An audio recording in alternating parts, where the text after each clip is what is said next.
드라마 지옥에서 새 진리에는 신의 심판을 받는 이유가 당사자가 지은 죄 때문이라고 규정합니다. 사실 이런 규정 앞에서 자유로운 사람은 없을 것입니다. 사람이 살면서 죄 짓지 않고 산다는 것은 사실 불가능한 일이기 때문입니다. 그래서 드라마에서 새 진리에는 정의로운 세상을 위해 죄가 없어져야 한다는 교리를 가지고 사람을 조종하고 또 세뇌시킵니다. 그런데 이런 굳건하게 보이는 교리 앞에 변수가 등장합니다. 바로 태어난 지 얼마 안 된 신생아가 신의 고지를 받게 된 것입니다. 태어난 지 얼마 안 된 아기가 무슨 죄가 있겠습니까?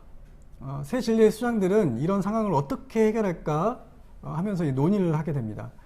근데 이때 한 사람이 이렇게 얘기를 하죠. 태어날 때부터 죄인이라고 하죠.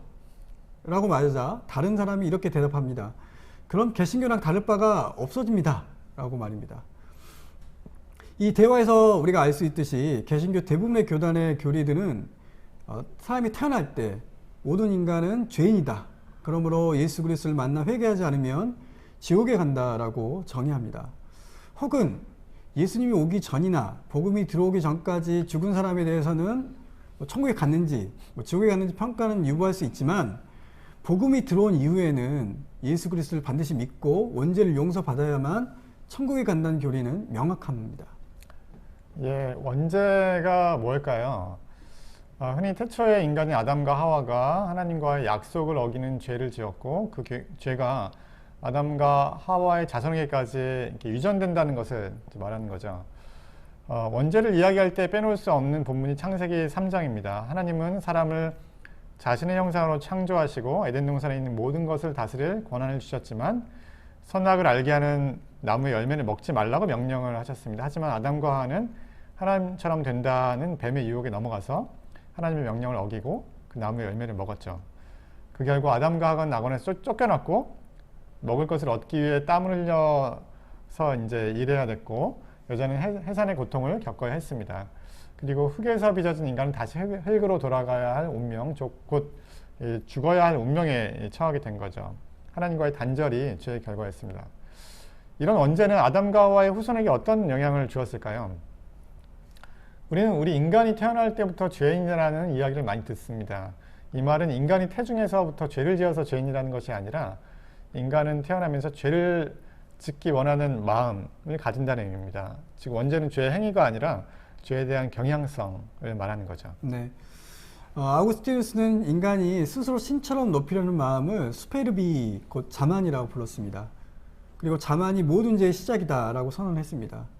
이후 기독교에서 말하는 죄는 하나님을 거역하는 것, 하나님에게서 떠나가는 것, 더 나아가서 하나님처럼 사는 것을 의미합니다. 아담과 하와가 죄를 지은 이유는 하나님처럼 될 수 있다는 유혹, 자만이었습니다. 즉 원죄가 있는 인간은 하나님을 거역하고 하나님을 떠나고 하나님처럼 살 수 있다는 것입니다.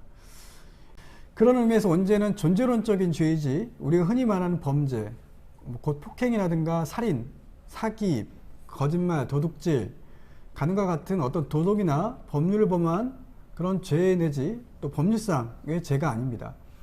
이런 것은 차라리 악행이라고 표현할 수 있습니다. 물론 존재론적으로 하나님으로부터 멀어진 인간, 하나님과 관계가 단절된 인간들은 악행을 저지르고 하나님과의 존재론적인 관계가 유지된 인간은 악행을 저지를 수 없을 것입니다. 그러니까 어쨌든 원죄는 악행이나 도덕적 범죄라기보다는 자만, 혹은 교만으로 하나님과 관계가 단절된 상태로 봐야 합니다.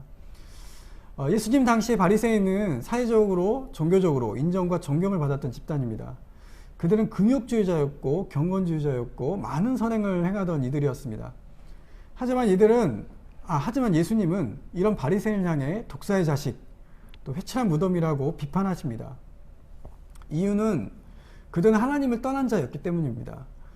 그들은 종교적, 도덕적 삶을 통해 이웃을 정죄하고 자신의 의로움을 드러냈습니다. 바로 하나님처럼 행세하는 모습이 그들에게 있었던 것이죠. 예수님은 그런 모습을 통해 그들을 신랄하게 비판하셨습니다. 원죄에 대한 강조보다 우리가 더 강조해야 하는 것이 있습니다. 그것은 인간이 하나님의 형상으로 창조되었다는 것입니다. 이것을 원복이라고 부를 수가 있습니다. 기독교 교리에서는 인간은 원래 하나님의 형상으로 선하게 창조되었는데 원죄로 인해서 하나님의 형상이 왜곡 내지 훼손되었다고 말합니다. 그럼에도 불구하고 인간에게는 여전히 하나님의 형상이 존재합니다. 인간에게 하나님의 형상이 존재한다는 것은 인간이 하나님의 사랑을 받는 존재라는 의미고 우리가 하나님의 대리자로서 살아갈 수 있다는 것을 말해줍니다. 오늘 방송은 여기까지입니다. 시청해주신 여러분 감사합니다. 감사합니다.